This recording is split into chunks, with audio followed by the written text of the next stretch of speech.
Greetings, I'm Professor K, and in this short video presentation, we're going to see how we go about capturing a three-way TCP handshake using Wireshark. A three-way handshake, or a TCP three-way handshake, is a process which is used in a TCP IP network to make a connection between the server and the client.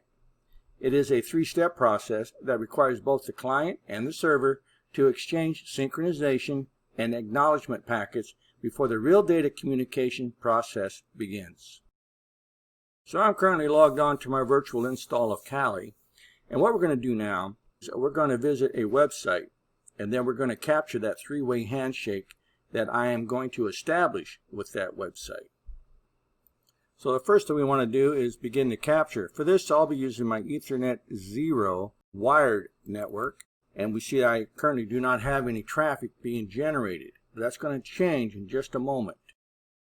So the next thing I want to do is go up here to my quick launch, and I'm going to open up a web browser. And for this exercise, we're just going to go ahead and visit my website, cyberoffense.com, and launch that. Now once the connection has been made and I get a web page, that means everything's been taken care of. They have completed the three-way handshake. They've done the get HTTP request, which is me asking the source to provide me with a web page. It's all been done. So we can go ahead and go back on over to our Wireshark, and you'll see that I've captured all that information. We can go ahead and stop this capture. And now we can go back to the beginning of it by going up to this icon in my toolbar and just clicking on it. It takes me back up to the very top. And the next thing we see here is the DNS query. So I typed in www.cyberoffense.com into my browser's address bar, but that has to be changed into an IP address for machine language. Humans like the name www.cyberoffense.com, but machines use numbers. So that requires DNS. And so you can see here at line 5, the query response returned for CyberOffense the IP address of 34.73.24.83, and that's the IP address that it needed to be able to find that website on the internet.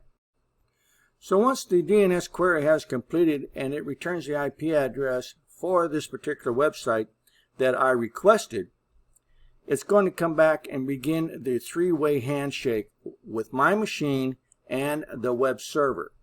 So I'm actually talking to the web server at this time, and we can see the results of the SYN request being sent over to the web server from my machine, and then I get back the SYN acknowledgement from the server, and then we have another SYN acknowledgement from the server, and finally an acknowledgement which establishes the connection that we need between my client and the web server. Now this next line here is where we actually get what we requested, which was a web page. So if I click on this, you'll see that I can expand this hypertext transfer protocol information, and it gives me all the information about what happened with this request. So we went to cyberoffense.com and we requested a web page, and you'll see the results of it down here along with the DNS query information. So as a network administrator, a pen tester, or even a digital forensic investigator, you may need to find out who is accessing what websites on the internet and what the results are and what they're pulling down from those websites. And this begins with the TCP three-way handshake. Now if we were looking at this as being a possible malware attack, or that my machine was now part of a botnet, we would see a lot of this particular type of three-way handshaking going on, maybe 60 or more instances of this three-way handshake. And that's an indicator that there's something going on with your machine and it needs to be investigated. And so in this short video presentation, we got to see how easy it was to capture a three-way TCP handshake using Wireshark. So if you have any questions, you have any concerns, please don't hesitate to reach out, contact your instructor, and I'll see you in my next video.